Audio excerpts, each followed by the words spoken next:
Welcome to The Cut Comparison, where we compare and contrast different versions of our favorite horror movies. I'm James A. Janice, and today we'll be looking at Rob Zombie's Halloween 2 from 2009, which has a theatrical version and a director's cut. As I've mentioned a whole bunch before, including in this movie's kill count, if you didn't see it in theaters when it first came out, then you've probably only seen the director's cut, since that's the version Rob Zombie put on most home video releases. But luckily, my awesome neighbors to the north released this Blu-ray of the theatrical versions, and that's what I used for the kill count episodes to keep things consistent, by which I mean using the theatrical versions for the kill counts and comparing the alternate versions on this show. The differences in the director's cut of Halloween 2 are a bit more substantial than those of the previous film's alternate cut. It makes significant changes to the film's ending and its character arcs. Most notably, Laurie Strode is in an entirely different emotional place in the director's cut. While the theatrical version sees her as a mostly recovered victim who slowly begins to backslide into psychosis, the director's cut has her dealing with PTSD right from the get-go. It might make her a little less likable, but it's also way more realistic and interesting. Without further ado, let's get to the cuts.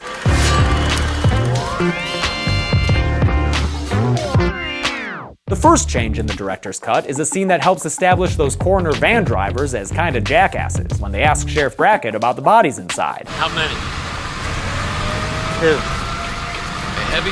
It doesn't matter, Hooks, do your job. This comes after a few extra shots of Laurie on a stretcher in the hospital being taken care of by Dr. Maple, Caroline Williams' character. Then, aside from a single extra line of dialogue in the ambulance ride, the rest of the movie proceeds the same until it comes to Laurie's hospital chase scene with Michael Myers. The director's cut features a segment that maybe gives the viewers a slight hint that this is just a dream sequence, since Laurie winds up in a giant bucket full of cadavers that she has to crawl her way out of before continuing to flee from her brother. I don't know for sure, but I feel like open dumpsters of dead bodies aren't a real thing at hospitals. Maybe I'm wrong. I'm sure you'll tell me if I am. This extended scene also ends up giving us a bit of a sight gag, since it shows Laurie unsuccessfully trying to get a fire axe out of a glass case so she can use it. After giving up and running away, we're back to theatrical version footage, which shows how Michael effortlessly gets the axe. Juxtaposed against Laurie's unsuccessful efforts, it kind of works as a little joke. The next change comes after Laurie wakes up from her nightmare, and it's one that situates the movie in an entirely different time. The theatrical version takes place just 1 year after the previous movie's events, whereas the director's cut takes place 2 years later. I'm not entirely sure why that change was made, but I feel like 2 years is a little more interesting. I don't know. After that, we get our first divergence in the emotional health of Laurie Strode, and I actually think it's hilarious how it happens. Consider this scene in the theatrical version when Annie tries to help Laurie by telling her to take things one day at a time. One day at a time, babe.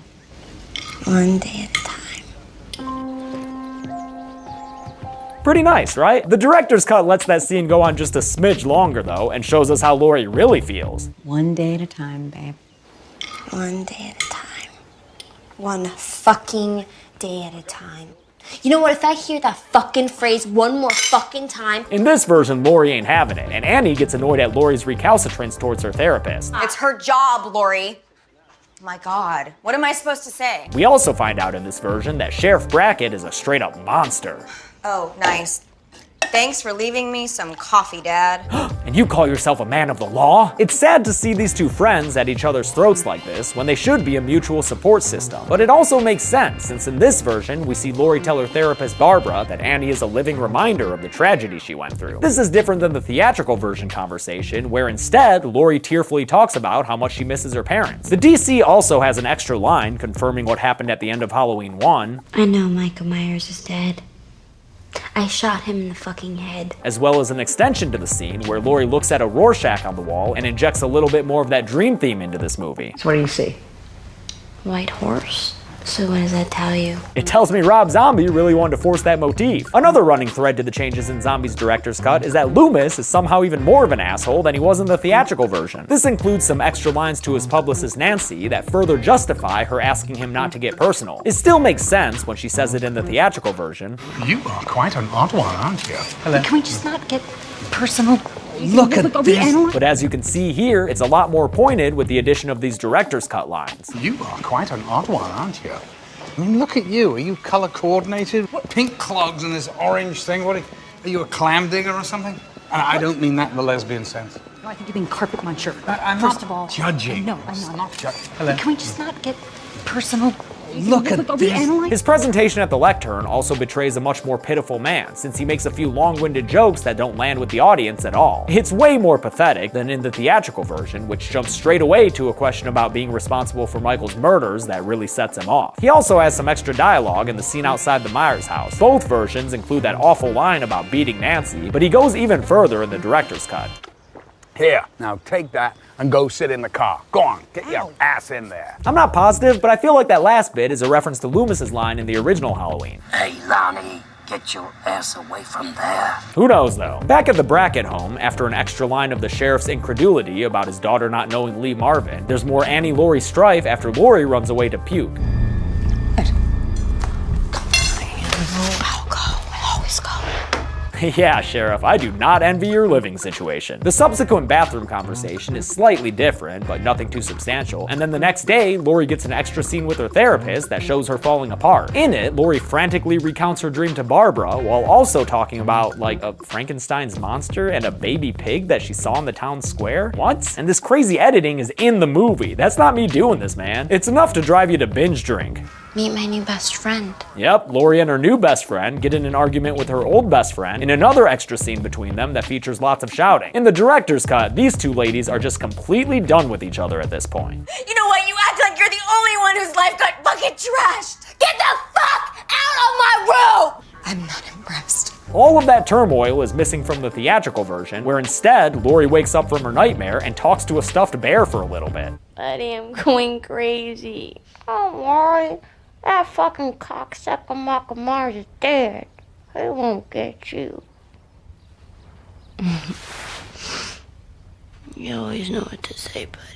Man, she's like two entirely different characters between the two versions. The strip club scene has a few extra lines of dialogue, and Big Phil yelling a little louder at Howard to take out the trash, but the most important addition to this segment is the extra dreamlike scene of Michael's mom talking to the two Michaels about how it's their job to bring the family back together. Man, I hate the ghost mom shit in this movie. I definitely did not need any more of it. After a title card announcing the big day, the theatrical version gives us that baby pig scene that got chopped up for Laurie's frantic spiel in the DC. It's actually pretty funny that in the theatrical version, it's just a peaceful, albeit pretty pointless, moment for the character before she ends up discovering Loomis's book. After she does that, the director's cut has this weird segment where Michael and his ghost entourage come across a billboard advertising The Devil Walks Among Us. Not only is the editing weird, it sometimes looks like the three of them are staring at the line outside the bookstore instead of at a billboard in a field, but man, I hate the shot of Michael looking at his ghost mom with really wide eyes. That's such a weird look for Michael Myers to have. I hate it almost as much as him playing with his chains at the end of part 5. Almost. The Barnyard Bash that Laurie and her friends go to is edited differently in the two cuts, with 1,000 tiny changes that don't really amount to anything, so I don't feel the need to comment on them here. Harley gets a few more lines with the Wolfman though, both as they walk to a shaggin' wagon. A blowjob? Is that what you guys call them still? What, I call him sucking a dick. And also once they're inside, where she has to all but beg him to touch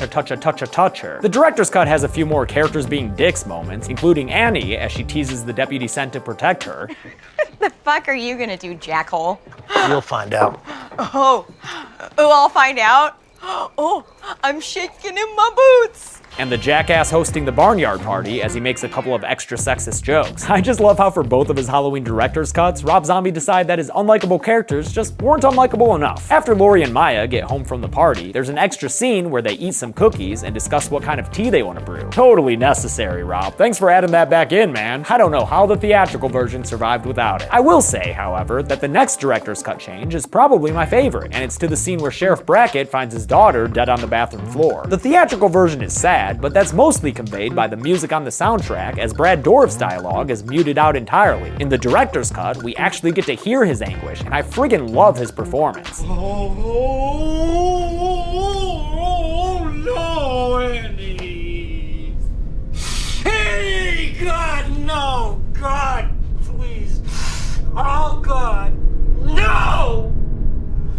No! I've heard from some fans that they think his acting is bad here, but I strongly disagree. This dude seems torn up in a way where he can't even function properly. I also like the addition of this footage with young Annie Brackett, aka Jamie Lloyd aged Danielle Harris, to represent sentimental memories that the sheriff thinks back to as his life crumbles to pieces. And that leaves us with our finale, which, like I mentioned in the intro, is an entirely different beast between the two cuts. They diverge inside the shack after Loomis yells "stop it" a bunch of times in his very Atkinsian way. Stop! It is time, Michael. Stop!